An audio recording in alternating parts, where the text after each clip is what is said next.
Wood Buffalo National Park, which is Canada's largest national park, is home to a variety of iconic North American animals, including bison, wolves, bears, and moose. But perhaps the rarest and most striking inhabitant of Canada's largest national park is the whooping crane. Whooping cranes are the tallest birds in North America, standing around 5 feet tall on average.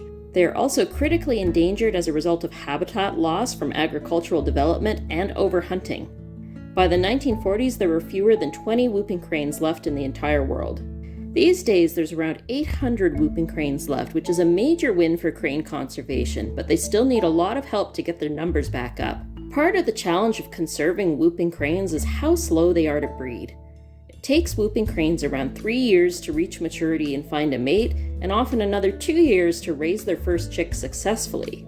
Whooping cranes mate for life and will raise one chick every 2 years or so.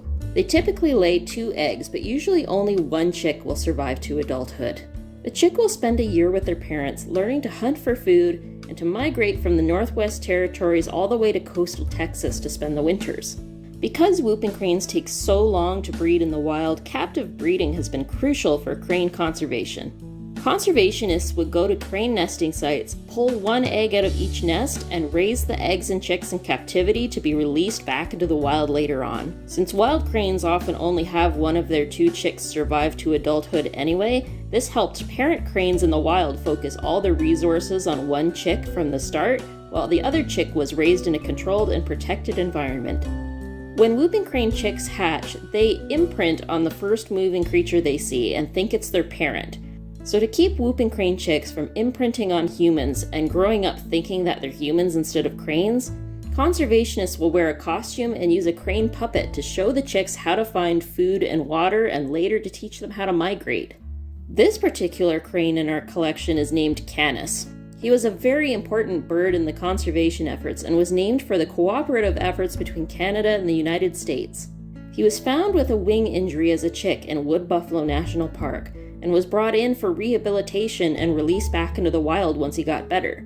Unfortunately, while Canus was in recovery, he injured his wing a second time and it needed to be amputated for him to survive. Since he wouldn't be able to fly and migrate with only one wing, Canus was brought to the Patuxent Research Center in Maryland to be a permanent resident in their captive breeding program.